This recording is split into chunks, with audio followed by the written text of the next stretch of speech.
Saya nggak mau bermusuhan sama siapapun, tegas itu saya sampaikan. Saya lebih senang silaturahmi, nyari pertemanan, yuk kita kolaborasi yuk.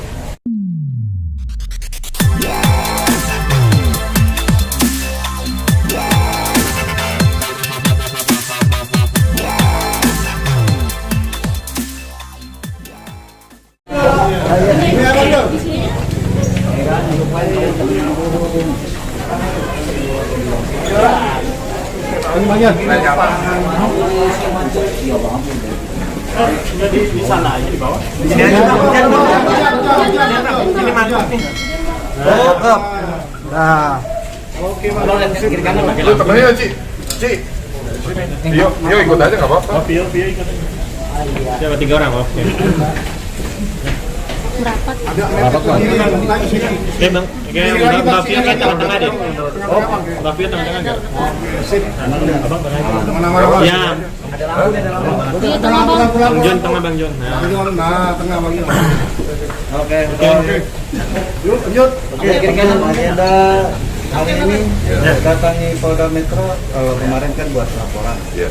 Hari ini Ya, sebelumnya saya Maki Ahmad selaku kuasa hukum dari Mendik Adi alias yang biasa kita kenal Bang Jon.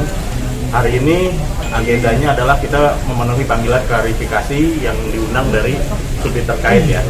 Terkait kita melaporkan pasal 310 311 dan hari ini kita telah mendampingi saudara klien kami dan juga saksi-saksi yang lain juga terkait laporan tersebut. Seperti itu. tadi berapa pertanyaan memberikan barang bukti kan? Iya, tentunya kita tadi sudah melengkapi barang-barang bukti dan kita sudah memberikan kepada tim penyelidik Polda Metro Jaya. Tadi kita diperiksa kurang lebih dari 2 jam ya. Tadi sekitar ada 18 pertanyaan. Ya. Pertanyaannya seputar apa aja dari tim? Ya, tentunya kami memberikan hasil dari dugaan yang kita laporkan kepada saudara AE ya, seorang advokat ya terkait dengan press release beliau yang telah tersebar ke media.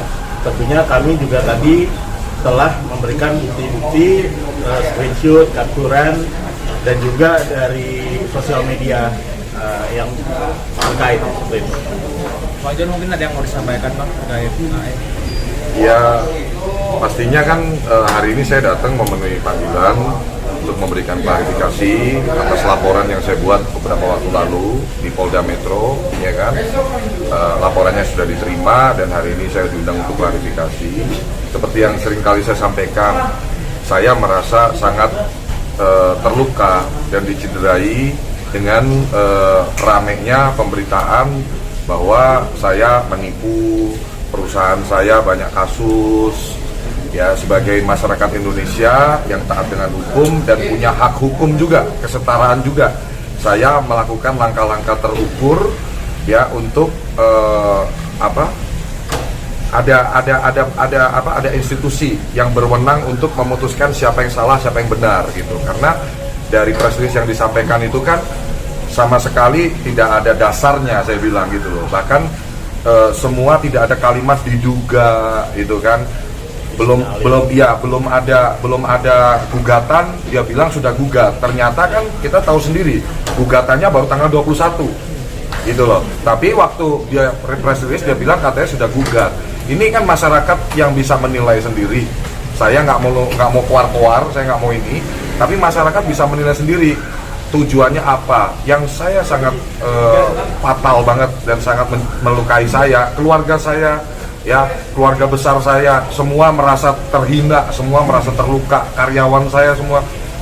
Seorang saya ditutup mata saya pakai pita hitam, udah kayak teroris, udah kayak maling ayam gitu ya.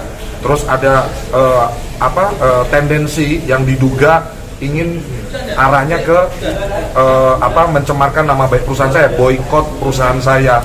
Ya saya sih ada beberapa info-info ya yang diduga juga ini tuh kompetisi bisnis, karena ada beberapa masuk ke saya, ternyata orang tersebut ini menjalankan bisnis yang diduga serupa dengan saya gitu loh, di bidang perizinan juga ya. Saya ada beberapa klien yang bekas kliennya beliau yang menghubungi saya, ya. Nah, hal seperti ini kan harusnya nggak boleh. Kalau kita mau bersaing, ya bersaing secara sehat. Ya, saya ini siapa sih? Saya itu cuman orang yang benar-benar dari nol merintis karir sampai saya 2021 nggak ada orang kenal saya. 2022 pun nggak terlalu orang ngerti saya kok. Saya baru orang banyak tahu kan juga belum lama ini. Nah, ini berkat konsistensi ketekunan saya dalam mengelola bisnis sampai perusahaan saya berkembang luas. Sampai bahkan hari ini tadi saya udah terjadi kesepakatan untuk bikin usaha ke-8 dengan Dr. Richard Lee, ya, di produk minuman kesehatan pria Gatot Koco, ya. Saya tadi sebelum kesini saya meeting dulu dengan Dr. Richard Lee di daerah Senopati, terjadi dealing kami. Saya itu cuman orang yang kepingin berdampak untuk masyarakat luas, buka lapangan kerja, buka lapangan usaha seluas-luasnya di negara ini. Ya tolong jangan usik saya gitu loh. Saya nggak mau bermusuhan sama siapapun. Tegas itu saya sampaikan. Saya lebih senang silaturahmi, nyari pertemanan. Yuk kita kolaborasi yuk, buka lapangan kerja. Yuk kita kolaborasi yuk, buka lapangan usaha seluas-luasnya untuk bangsa ini. Kurang jelas apa sih saya sampaikan? Saya nggak ada bisnis money laundry. PPATK silahkan cek rekening saya. KPK silahkan cek. Kalau Anda ragu-ragu, laporkan. Jangan memfitnah, menggiring opini. Saya di belakang saya ada ratusan karyawan, ya, ada keluarga besar saya, ada anak saya, ada istri saya. Tolonglah kita sama-sama jadi manusia yang lebih baik lagi, saling menjaga perasaan orang masing-masing. Jangan cari musuh terus gitu. Mau pansos sama saya boleh, ajak saya kolaborasi, bikin konten bareng, seru-seruan bareng. Yuk saya promosiin usahamu apa? Ayo, saya welcome kok. Saya orang yang suka diajak diskusi, suka diajak kolaborasi, suka berteman gitu loh. Jadi jangan musuhin lah gitu. Bang, tadi kan ada indikasi persaingan bisnis nih. Sampai sejauh ini ada nggak efek dari usaha bisnis abang? Pastinya ada penurunan juga dari prospek yang masuk dan transaksi juga pastinya berdampak lah. Kita ini kan ya maksudnya gini ya, mohon maaf, tidak semua orang kan mau mencari tahu lebih. Jadi dengar berita sekilas, wah udah tadinya mau hubungin jadi nggak hubungin. Tapi kembali lagi, alhamdulillahnya, saya makanya selalu bilang jangan ngatur Tuhan. Yang penting saya perbanyak aktivitas. Saya di masa kayak gini bukannya saya down. Kalau saya down, depresi, karyawan saya bagaimana? Karena saya ini motor penggerak semua bisnis saya. Teman-teman harus tahu, saya bukannya mau flexing, mau apa enggak. Karena aktivitas saya di media sosial itulah yang mendatangkan prospek untuk perusahaan saya, untuk semua bisnis saya. So, saya nggak boleh, saya ini orang yang harus tangguh dan tetap harus tangguh untuk menjaga kelangsungan bisnis. Ya, alhamdulillahnya perusahaan saya ini kan udah punya base customer-nya udah besar, udah seluruh Indonesia udah viral. Jadi ada dampaknya tapi nggak terlalu signifikan. Ada dampaknya tapi masih bisa kita inilah.